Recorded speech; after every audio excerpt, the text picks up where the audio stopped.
Dun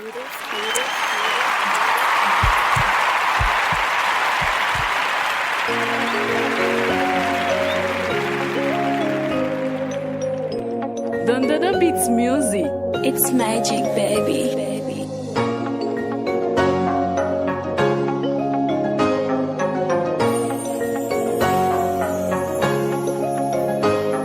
C'est tout ça m'raille, tout ça m'remet, tout ça m'besoin, c'est tout ça l'mène, m'remet, tout ça l'fait, tout chanlier m'vé, tout petit geste m'vé, tout ça m'brené, m'sait définition, tout ça crésier, m'pas pleurer, mais c'est tout ça m'désiré, les femmes contact l'amour et tout ça plaisir, celle les trop parties ma femme dans tout ça m'mesurer, son l'amour qu'autre chose, XXL, on l'amour sucré salé, on l'amour XXL, elle malade pour m'guérir, femme je n'en kiss plus, elle pas là, m'pas capter, m'ta coup dit Giselle. Femme tout ça m'raille, femme quoi tout ça pas vrai, pas ouais la vie sans les pourtant c'est tout ça m'pas vrai, ouais pas qu'à vivre avec, pourtant pas qu'à vivre sans lui, ouais pas qu'à vivre avec, pourtant pas qu'à vivre sans lui, ouais pas qu'à vivre avec, pourtant pas qu'à vivre sans lui, ouais pas qu'à vivre avec, pourtant pas qu'à vivre sans lui. Nous pas passer des jours sans pas coumer, même pas complet, l'aime sentir loin. Et c'est tout ça m'aille, mais son médicament lié pour moi. Il fait m'addicter, fait qu'elle me palpite. À chaque fois me décide d'y aller, pas qu'à quitter. Il fait me sentir ma vie.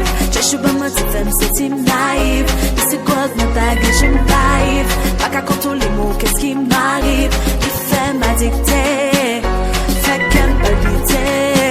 Il fait ma co à chaque l'aime décide d'y aller, ma qu'à quitter.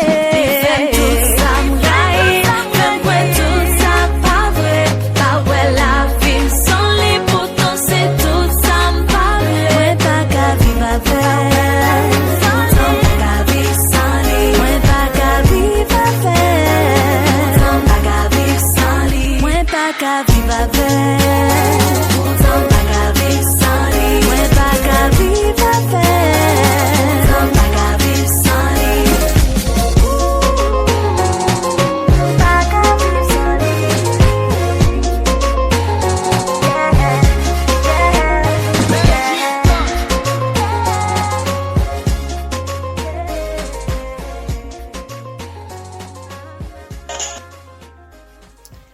What's up, everybody? This is Candice Fuego Show. It's been a while, but you know, we all in it. It's a global thing. It's I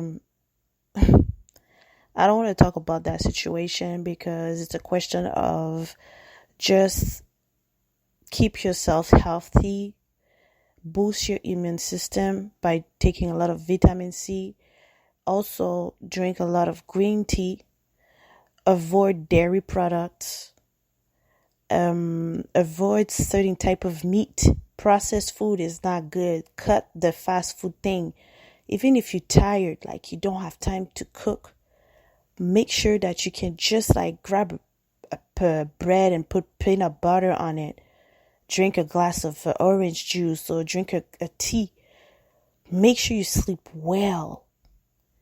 I'm giving you these little advices for a reason.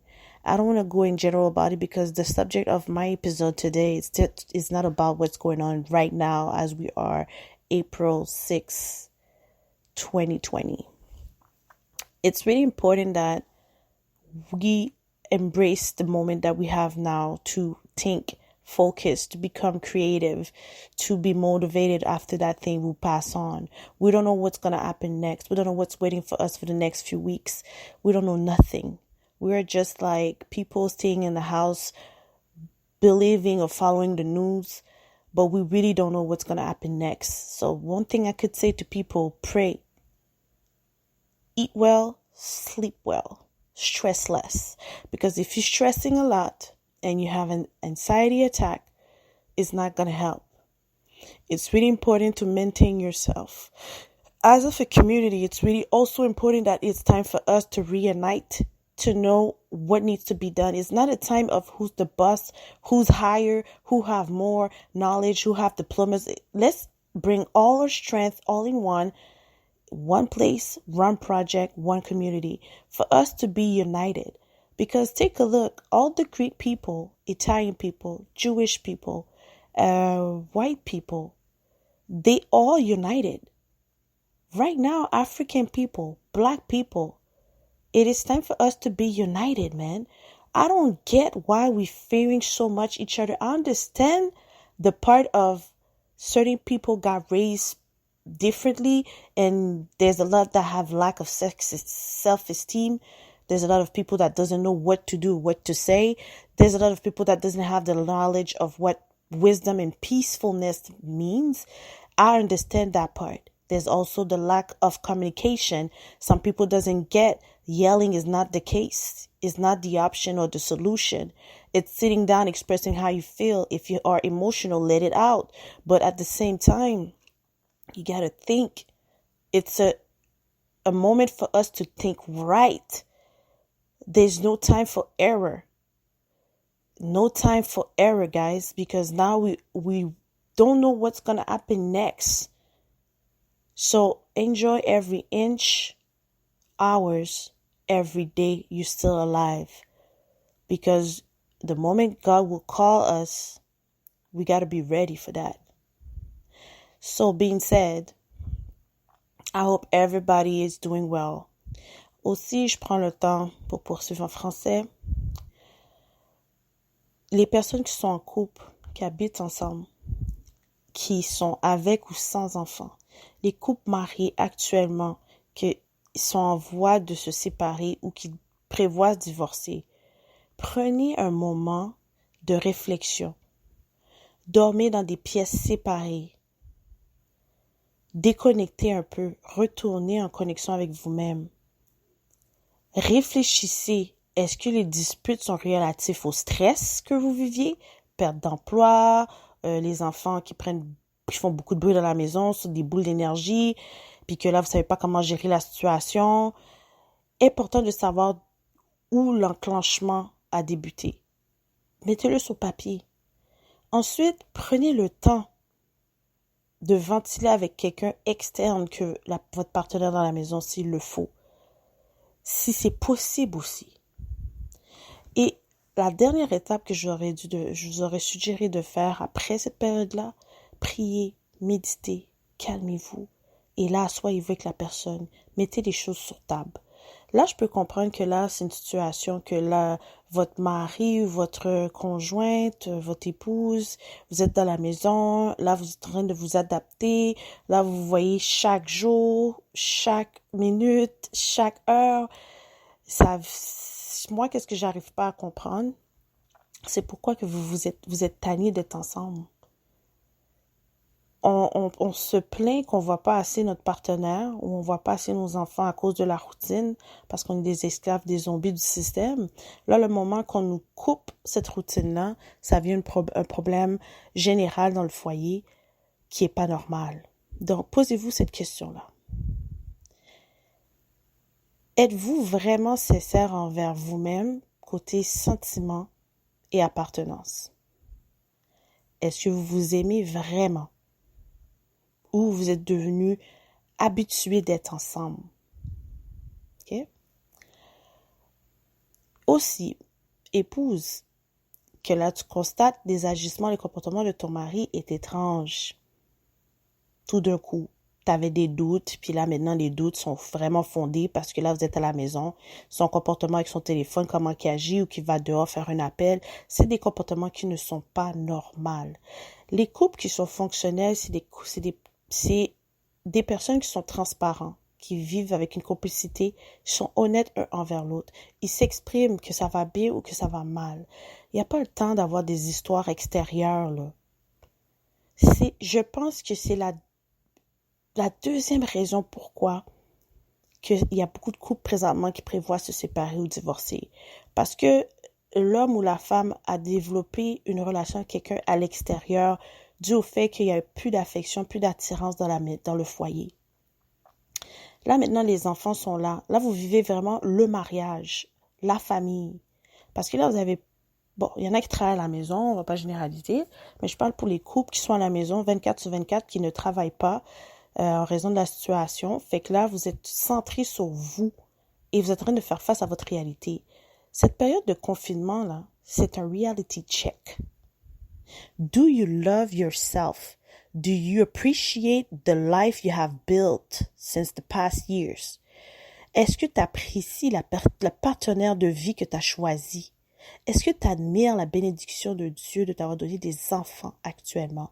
Oui, ils font du bruit, oui, ils font du désordre. Ok, c'est des enfants. Tu as été enfant toi-même. Ne sois pas égoïste. Donc, ça fait partie du cycle de la vie. Profitez de ce moment de qualité familiale parce que le moment que tout cela va être fini, on ne sait pas si on va devoir travailler 6 jours semaine pour avoir une journée de congé. On ne sait pas. Donc, profitez-en. Donc, je vais enchaîner avec mon épisode aujourd'hui. Je vais donner mon opinion. Bien sûr, c'est opinion. Que mon opinion. Et que je sais qu'il y en a qui ne vont pas être en accord, il y en a qui vont être en accord. Good for you. But à la fin, qu'est-ce qui est important, c'est que je donne mon opinion. OK? Je vais commencer avec l'histoire de Sissi. Sissi qui est l'ex-conjointe du boxeur. Qu'elle a eu un enfant avec. Puis qu'elle s'est médiatisée. On n'a pas beaucoup de versions de la famille du boxeur en tant que tel. Moi, personnellement, je vais donner mon opinion en tant que femme. OK? Puis, vous allez comprendre, là, je parle de la situation de Sissi et le boxeur. En plus, après, je vais parler de la situation de Chichi et Wendy. Pour que vous compreniez très bien où que je m'en vais. Pour pas vous dire, ah, toi, tu vas plus au côté de la femme. Non. Moi, je vais aller sur l'optique de comment je vois les choses. J'ai écouté le live de Sissi. J'ai tout de suite compris qu'il y avait un problème relativement avec la famille de son copain. Et qu'on va pas se le cacher, les femmes, on le sait très bien comment c'est difficile par moment d'avoir une bonne relation avec nos belles-mères.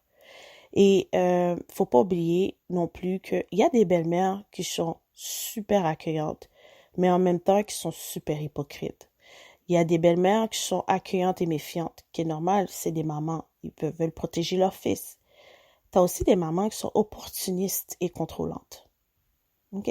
Sans oublier, en étant black, qu'il y en a beaucoup dans ce cycle-là qui utilisent le rapport de force à leur avantage. Moi, je vais aller avec certaines choses que j'ai vues sur les nouvelles. J'ai lu, puis j'ai fait comme, oh, OK. Est-ce que c'est ça? C'est pas ça? Il y en a il y avait quelqu'un qui avait publié de quoi sur les réseaux sociaux pour que les gens puissent comme donner leur opinion. Puis moi, je donnais mon opinion personnelle selon qu'est-ce que j'ai lu. Right? Donc, je ne connais pas la famille, mais j'ai donné mon opinion sur qu'est-ce que j'ai lu. On le sait très bien dans la communauté, que ça soit Hispaniola, Africain, Haïtien ou autre, que c'est très reconnu les parents qui abandonnent leurs enfants. OK? Pour des raisons X. En Haïti, on le sait que des parents vendent leurs enfants à d'autres personnes, dont des personnes de la diaspora. Il y en a qui les vendent à d'autres familles pour occuper leurs enfants parce qu'ils n'ont pas de moyens, ils ne peuvent pas les nourrir, ils ne peuvent pas les amener à l'école. Donc, j'invente rien actuellement, right? Donc, quand j'ai lu dans l'annonce, dans le journal, qui expliquait qu'apparemment la mère avait abandonné son fils, elle l'a mis dans un centre d'accueil, puis elle s'est mariée avec un autre homme, puis elle a eu 3 enfants avec cet homme-là. J'ai bien dit, c'est qu'est-ce que j'ai lu. Donc, je sais pas si c'est vrai. Puis, moi, mon but, c'est pas de faire les recherches, là, voir ce que c'est vrai, c'est pas vrai. Non, moi, je véhicule qu'est-ce qu'on nous donne dans les médias. Et je me base sur qu'est-ce que j'ai pu lire, puis je balance aussi la réalité dans la société pour amener mon point. Donc, si, exemple, la mère était absente dans la vie de son fils, qui explique le parcours quand même bouleversé, le parcours qui est un peu troublant, puis qui a été bouleversé, puis qui a fait des connaissances, il a pris des décisions.